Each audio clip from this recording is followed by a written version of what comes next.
अस्सलामुअलैकुम। आज हम बनाएंगे राजमा मसाला, वो भी एकदम रेस्टोरेंट स्टाइल। अगर आपको भी राजमा मसाला पसंद है लेकिन वो टेस्ट नहीं आता है जो कि रेस्टोरेंट वाले राजमा मसाला में आता है, तो फिर आप बिल्कुल सही जगह पर आएँ। एकदम परफेक्ट रेसिपी मिलेगी आपको और रेस्टोरेंट से भी ना कहीं ज़्यादा बेहतर आपका राजमा मसाला बनकर तैयार होगा। तो राजमा मसाला बनाने के लिए मैंने 1.5 कप यानी कि 300 ग्राम राजमा को ओवरनाइट सोक कर लिया था। तो ये थोड़े से छोटे वाले राजमा हैं, मीडियम साइज़ वाले नहीं है, लेकिन आप मीडियम साइज़ वाले भी ले सकते हैं। जो थोड़े चितकबरे टाइप के आते हैं वो भी ले सकते हैं। किसी भी तरह के राजमा का इस्तेमाल कर सकते हैं। ये देखिए, ये वाले यहाँ पर मैंने राजमा यूज़ किए हैं। और ओवरनाइट भिगोना बेस्ट रहता है, लेकिन टाइम शॉर्ट है तो 3-4 घंटे तेज़ गर्म पानी में भी आप इनको भिगो सकते हैं, लेकिन ओवरनाइट जो है बेस्ट ऑप्शन रहता है। अब मैंने इनको धो लिया और एक प्रेशर कुकर में ट्रांसफ़र कर लिया। अब हम यहाँ पर राजमा की क्वांटिटी का दुगना पानी डाल देंगे। 1.5 कप मैंने राजमा लिया था तो मैंने 3 कप इसमें पानी डाला है, तकरीबन 800 ml के करीब।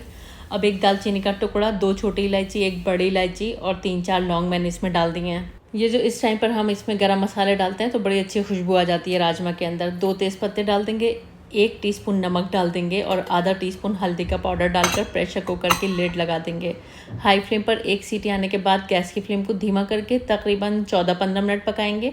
और अगर मीडियम साइज़ के राजमा हैं तो तकरीबन 20 मिनट पका लीजिएगा। थोड़ा सा ज़्यादा पका लीजिएगा, 4-5 मिनट एक्स्ट्रा पका लीजिएगा। अब यहाँ पर जब इसका प्रेशर खुद से निकल गया तब मैंने इसको खोला है और यहाँ पर आप देख सकते हैं राजमा जो है अच्छी तरह से गल चुके हैं। अच्छे से गले हुए राजमा होंगे तो टेस्ट बड़ा अच्छा आता है। अब ये 1/4 कप के करीब राजमा को निकाल कर थोड़ा सा ठंडा कर लीजिएगा और मिक्सी में पीस लीजिएगा। तो ये राजमा थोड़े से पीसने का क्या वजह है, क्या रीज़न है, ये मैं आपको आगे वीडियो में बताऊँगी। चलिए अब राजमा का मसाला तैयार कर लेते हैं। पैन ले लेते हैं, 1/3 कप तेल गरम करके इसमें आधा कप यानी कि तकरीबन 100 ग्राम की प्याज को फाइन चॉप करके डाल देंगे। और प्याज को इतना फ्राई करेंगे कि हल्की गुलाबी होना शुरू हो जाए। तो यहाँ पर आप देख सकते हैं प्याज में हल्का गुलाबीपन आने लगा है, इससे ज़्यादा डार्क नहीं करेंगे। अब इसमें डाल देंगे 1.5 टीस्पून के करीब अदरक लहसुन का पेस्ट, 1 टीस्पून जीरे का पाउडर, 1.5 टीस्पून धनिया का पाउडर, 1 टीस्पून कश्मीरी लाल मिर्च, 1 टीस्पून लाल मिर्च का पाउडर, आधा टीस्पून नमक और 1/4 टीस्पून हल्दी का पाउडर इस टाइम पर हम इसमें डाल देंगे। नमक हम पहले भी यूज़ कर चुके हैं तो एहतियात से नमक डालेंगे, बाद में ज़रूरत महसूस होगी तो नमक और डाला जा सकता है। थोड़ा सा पानी भी डाल देंगे जिससे कि हमारे मसाले जलेंगे नहीं। और मीडियम फ्लेम पर इसको 2-3 मिनट के लिए भून लेते हैं, जिससे कि जो मसालों के अंदर कच्चापन है वो ख़त्म हो जाएगा। जब मसाले अच्छी तरह से भुन जाएँ, इसमें से तेल अलग होने लगे, इसमें 3 मीडियम साइज़ के टमाटर जिनका वज़न तकरीबन 250 ग्राम है, इनको मिक्सी में डालिएगा और पीस लीजिएगा। और कप से नापेंगे तो 1 कप टमाटरों का पेस्ट इसमें डाल दिया है। अब इसको तब तक भून लीजिए जब तक दोबारा से तेल अलग नहीं होने लगता है। तो यहाँ पर हमारा ज़बरदस्त सा मसाला तैयार हो गया है। इस टाइम पर हम इसमें राजमा शामिल कर देंगे जो कि हमने उबाल कर रखे हैं। इसके पानी के साथ डालना है, पानी को बिल्कुल भी वेस्ट मत करिएगा। और बस राजमा डालकर इसको हम मीडियम फ्लेम पर पकाएंगे जब तक यहाँ पर राजमा थोड़ा सा पक रहा है ना मसालों के साथ। आप मुझे बताइए आप मेरी वीडियो कहाँ से देख रहे हैं, कौन सा मुल्क है और कौन सा शहर है, क्योंकि आपके बारे में जानकर मुझे बहुत अच्छा लगता है। इधर मीडियम फ्लेम पर जिस टाइम आप राजमा को पका रहे हैं, आपने जो राजमा निकाल के थोड़े से पीसे थे ना 1/4 कप के करीब, वो इसमें डाल दीजिएगा। इसको डालने से जो राजमा की कंसिस्टेंसी है ना एकदम स्मूथ रहेगी। ऐसा नहीं होगा कि पानी अलग रहेगा और राजमा अलग रहेगा। साथ में इसमें आधा टीस्पून गरम मसाले का पाउडर भी डाल देंगे।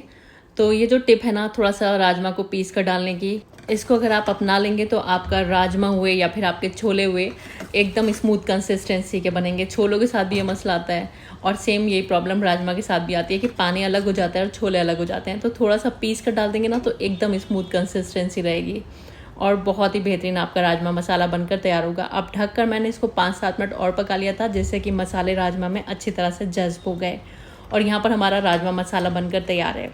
तो आप इसी कंसिस्टेंसी को अपने अकॉर्डिंग रख सकते हैं। चाहे तो थोड़े से गाढ़े राजमा बना लें, चाहे तो इसमें गर्म पानी डालकर थोड़ी देर उसको पका लें तो इसकी कंसिस्टेंसी थोड़ी सी पतली भी हो जाएगी, अगर आप थोड़ी पतली दाल पसंद करते हैं राजमा की। अब मैंने इसमें थोड़े से हरे धनिया के पत्ते डाल दिए और 20 से स्लिट की हुई हरी मिर्च भी डाल दी। बड़ी अच्छी खुशबू आएगी इससे राजमा में। तो इस तरह हमारा राजमा मसाला बनकर तैयार है। बहुत ही बेहतरीन ये बना है, लेकिन इसके टेस्ट में और भी ज़्यादा चार चांद लगाने के लिए, टेस्ट को और भी ज़्यादा बढ़ाने के लिए हम इसमें एक तड़का लगा लेंगे। 1 टेबल स्पून देसी घी ले लीजिए या फिर तेल ले लीजिए और 1 टेबल स्पून बटर डाल दीजिए। बटर का टेस्ट बहुत अच्छा आता है राजमा में।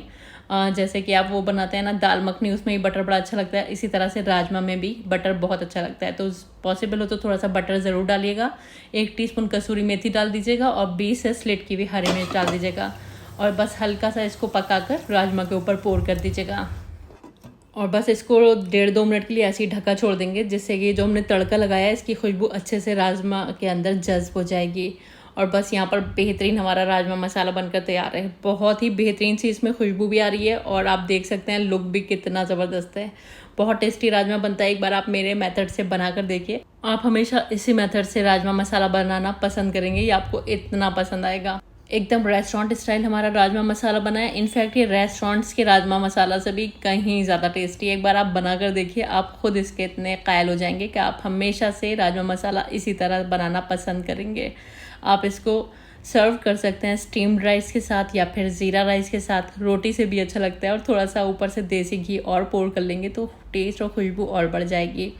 मैंने इसके साथ ज़ीरा राइस सर्व करे थे और ज़ीरा राइस कैसे बनाना है अगर आप जानना चाहते हैं तो इसका लिंक मैं आपको डिस्क्रिप्शन बॉक्स में दे दूँगी। तो चाहे तो ज़ीरा राइस के साथ सर्व कर लें, चाहे तो स्टीम्ड राइस के साथ सर्व कर लें या फिर रोटी चपाती से भी ये अच्छे लगते हैं। तो बस ट्राई करके बताइएगा ज़रूर आपके राजमा मसाला कैसे बने और रेसिपी कैसी लगी कमेंट बॉक्स में मुझे ज़रूर बताइएगा, क्योंकि आपके कमेंट्स पढ़कर मुझे बहुत अच्छा लगता है। वीडियो देखने का बहुत बहुत शुक्रिया। अल्लाह हाफिज़।